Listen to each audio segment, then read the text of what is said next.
Hello everyone, this is your instructor Asma Mushtaq from EEVIBES, and today's lecture I will explain what is the magnitude comparator circuit. So basically a magnitude comparator, or simply a comparator circuit, is a circuit that actually compares the magnitude of two inputs and produces the output in three different forms. Obviously, whenever we compare two numbers, then the possible outcomes can be either these numbers are equal, or number first number is less than the second one, or the first number is greater than this second one. All right, so these are the three possible scenarios whenever we compare the magnitude of two numbers. Fine. So in order to design a comparator circuit, let's start with the number that consists of only two bits or a single bit, and the possible outcomes can be a is equal to b. These two numbers can be equal, or a is less than b, fine, or a is greater than b. All right, so these two numbers can be either 0, 0, 1, 1, 0, or 1, 1. For a 2-bit combination, basically we have this logic available. Since here 0 is equal to 0, a and b both are equal to 0, that's why the column where a is equal to b will hold the value equal to 1, and rest of these columns will be 0, as a is not less than b, a is not greater than b. Fine. Similarly, in this case 0 is less than 1, so a is less than b, that's why I will have 1 over here, and rest of the columns entries will be equal to 0. Now if we compare 1 and 0, since a is greater than b, so this will hold 0, it will also hold 0, and here I will get 1. And here we can see both are equal, that's why a is equal to b column will have entry equal to 1, and rest of the columns will be 0. One thing to be noticed in the comparator circuit is that only one output can be 1 at a time. Alright.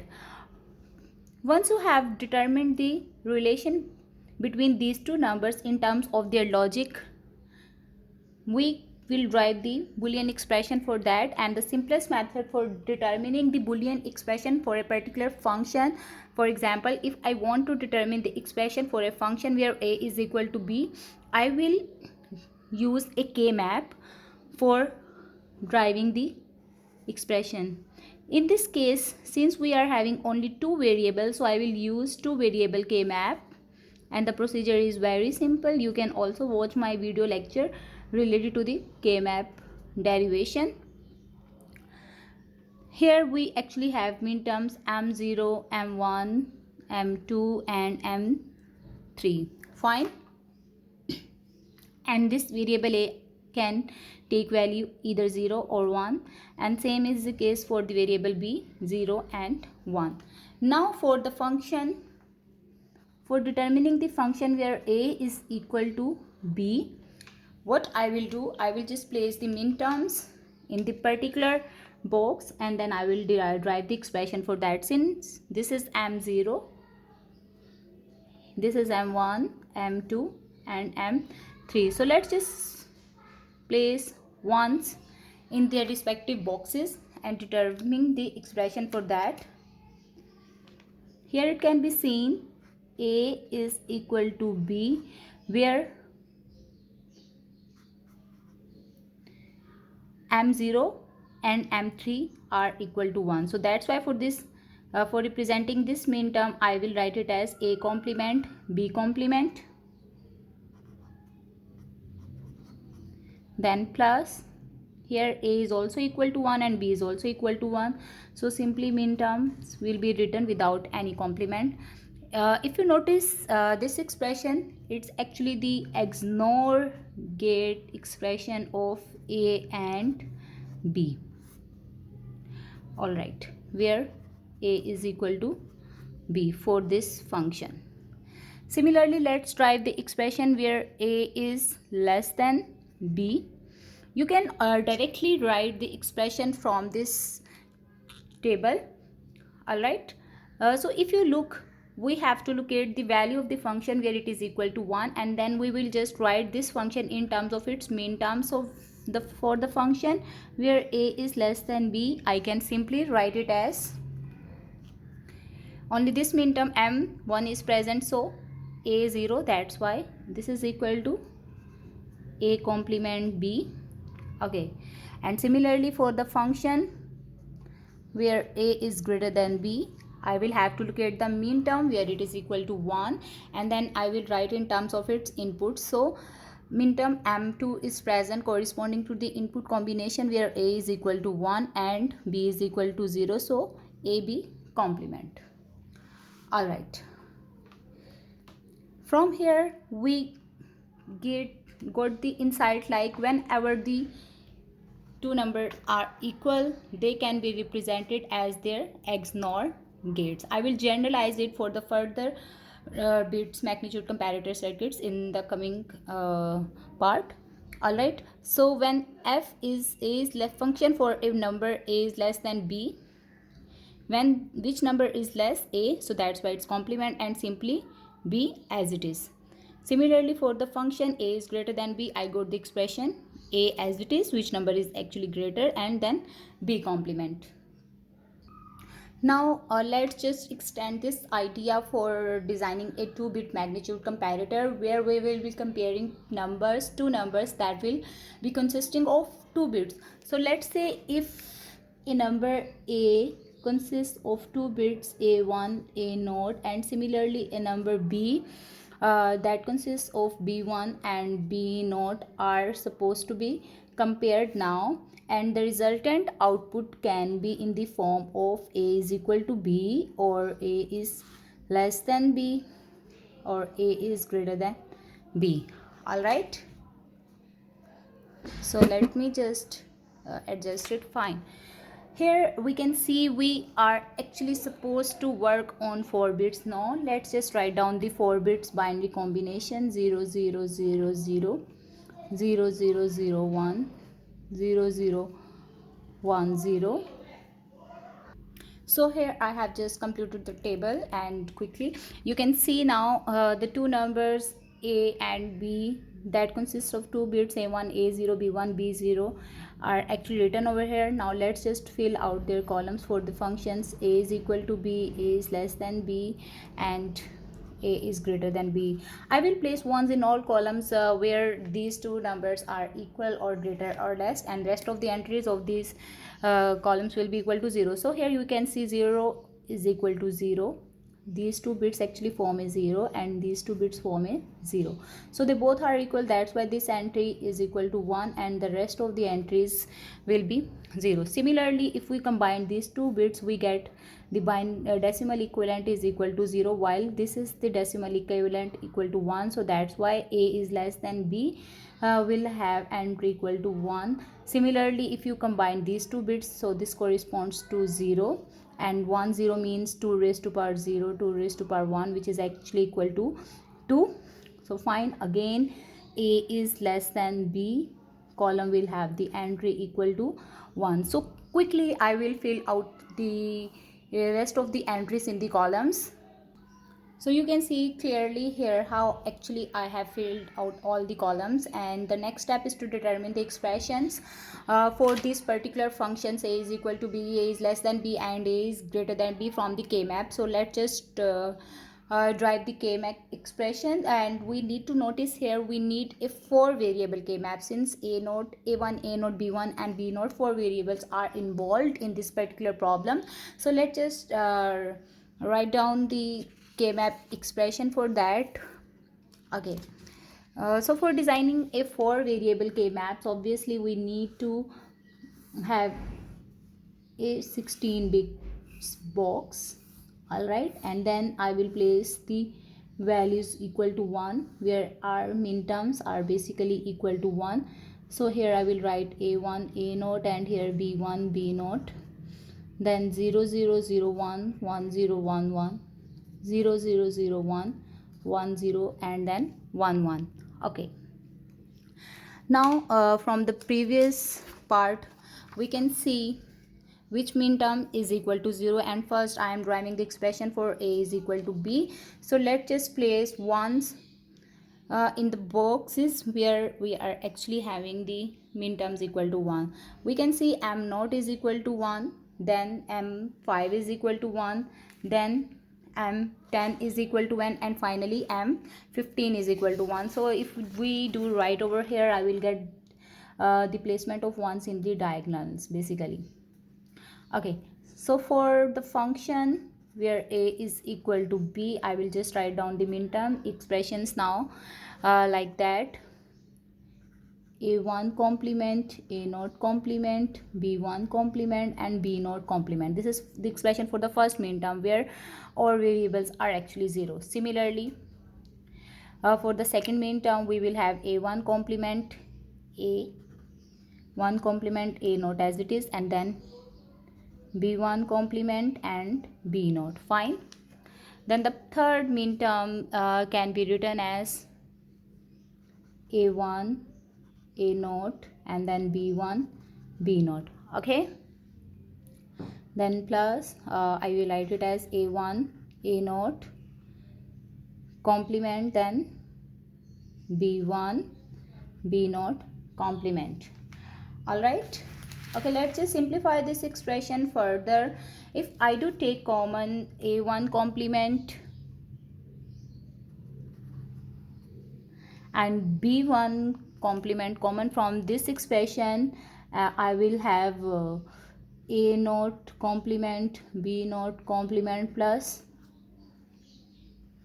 a naught b naught within the parenthesis. And then if I do take again a1 b1 common from this expression, a1 b1 are taken out, and the rest of the entries are a naught b naught plus a naught complement and b naught complement. Okay, on further simplification we can clearly see I can write it as a naught complement b naught complement plus a naught and b naught, and similarly a1 complement b1 complement plus a1 b1.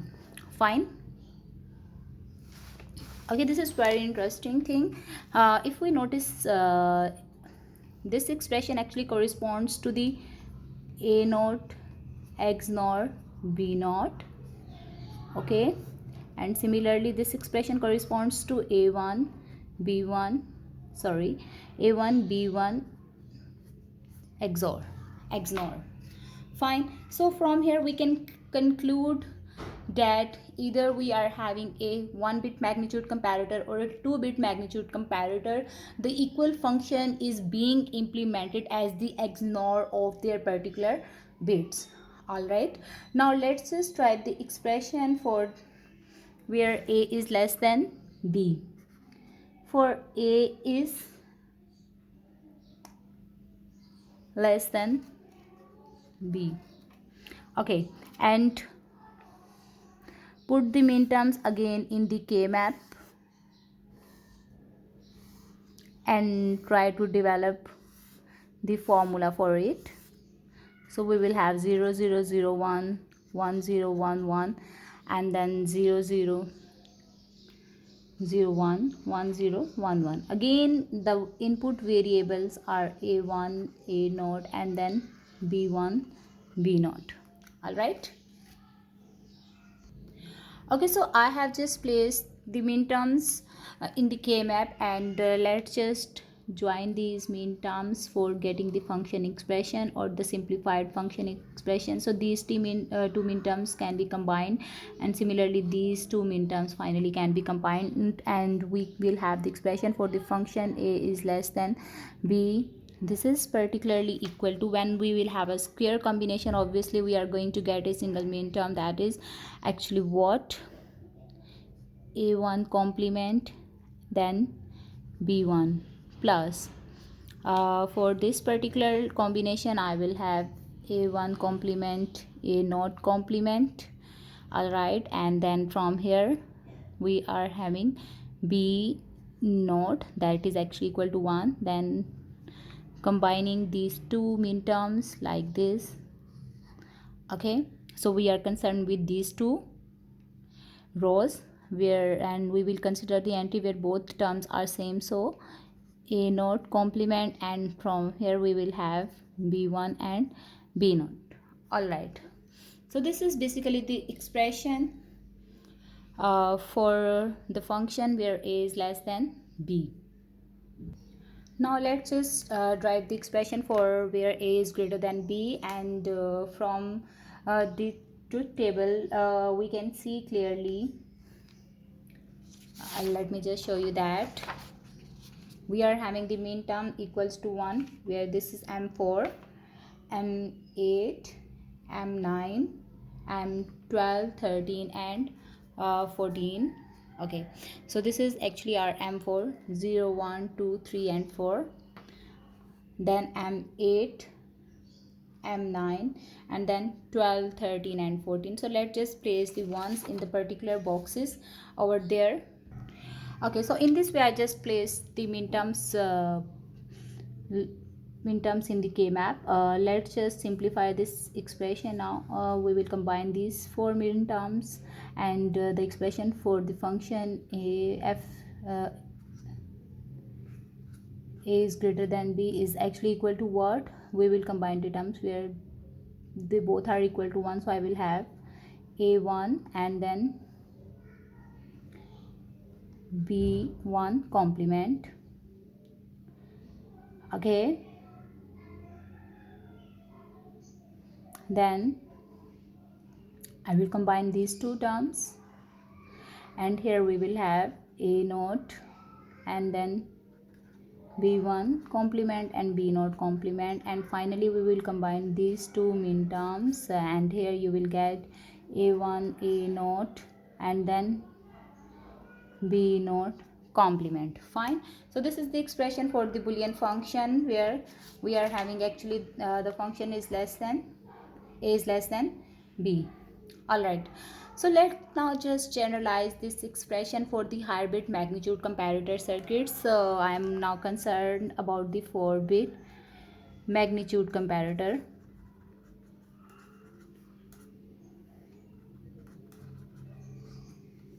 Okay,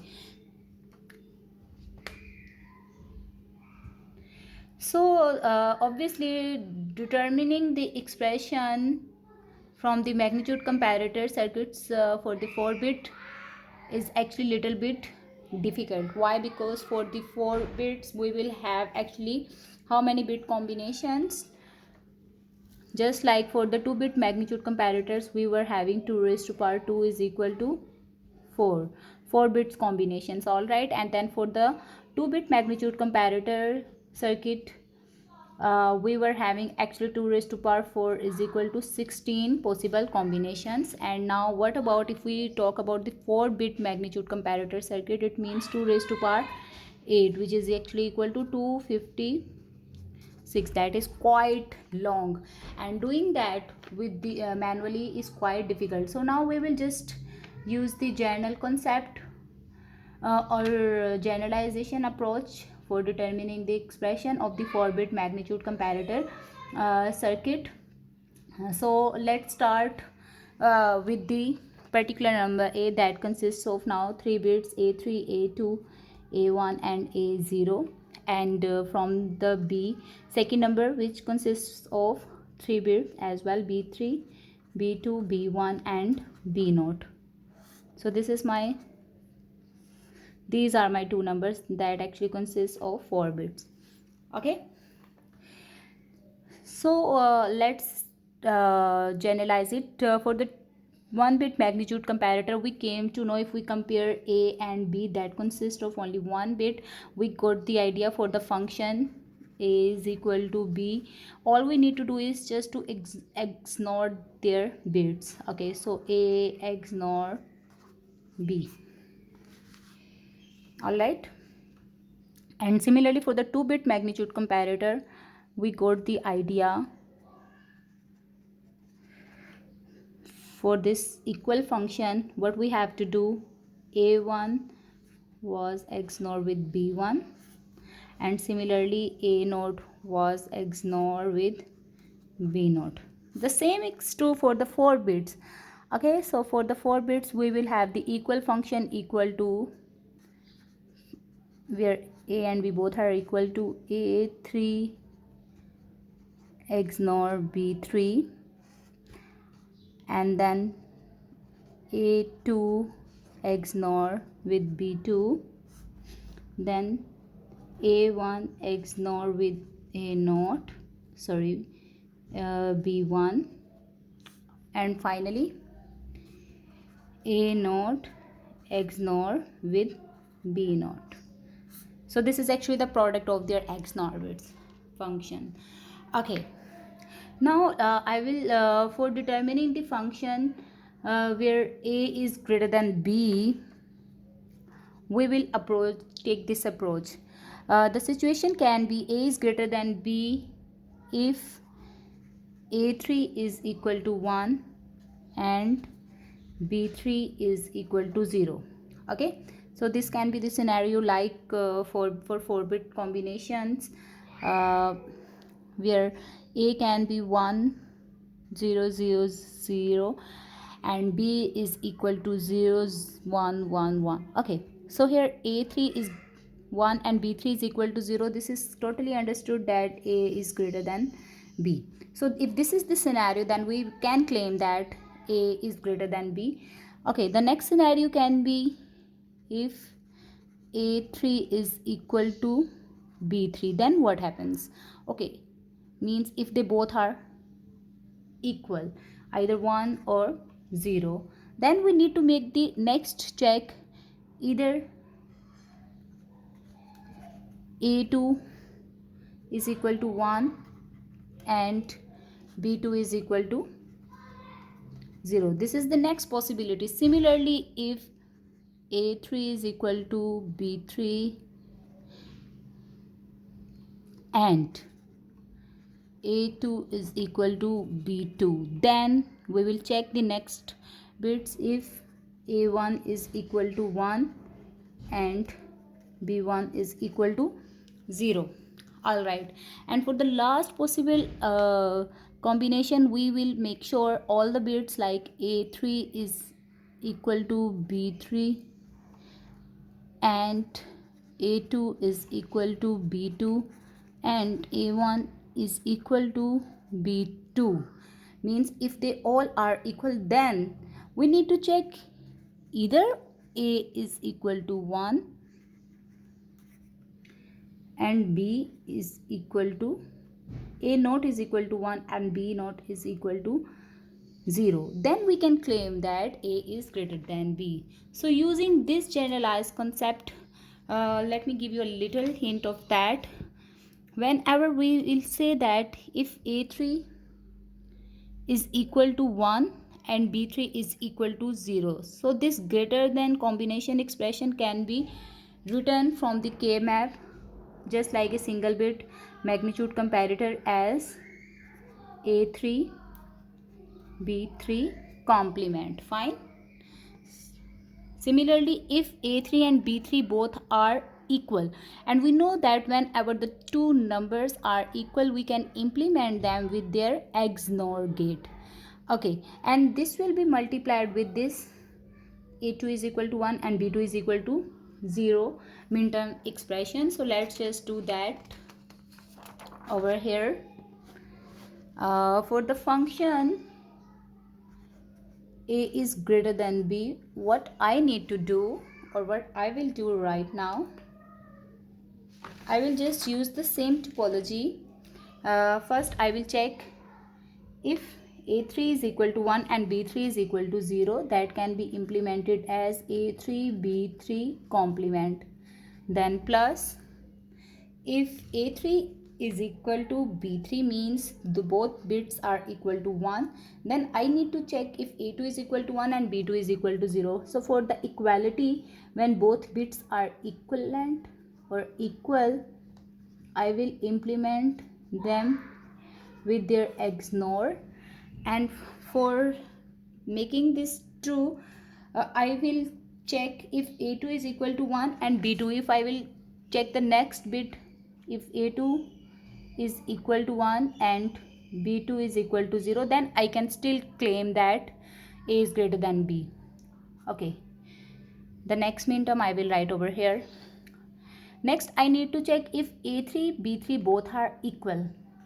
So A3 XNOR B3, they both are equal. Similarly A2 B2 are also equal, that's why they're XNOR. And then next what, if A1 is equal to 1 and B1 is equal to 0, then I can claim that again A is greater than B. Okay, for the last term I can just write it as if A3 is equal to B3 and A2 is also equal to B2, and if A1 is also equal to B1, then I will check if A naught is equal to 1 and B naught is equal to 0. I can claim that A is greater than B. So this was the general rule used for determining when A is greater than B. For writing the expression where A is less than B, obviously I will do the reverse task. And the reverse task will involve what? It will involve whenever A is less than B, it means if B3 is equal to 1 and A3 is equal to 0, I can directly claim that A is less than B, or in other words, B is greater than A. So let's just write the expression for this function where A is less than B in case of the magnitude comparator circuit. Okay, so I will write it as B3 A3 complement plus, now again if both bits are equal, means if both B3 and A3 are equal to 1, then I need to check the next bit which is actually equal to B2. If B2 is equal to 1 and A2 is equal to 0, then I can write them as the reverse complement. So when both bits are equal, I can just simply implement them with the XNOR function, and then I can write it as B2 as it is and A2 complement, means if B2 now equal to 1 and A2 is equal to 0, then I can claim that A is less than B. Alright, now let's say if A3 is equal to B3 and A2 is also equal to B2, then I need to make sure if B1 is equal to 1 and A1 is equal to 0, then I will claim that A is less than B or B is greater than A.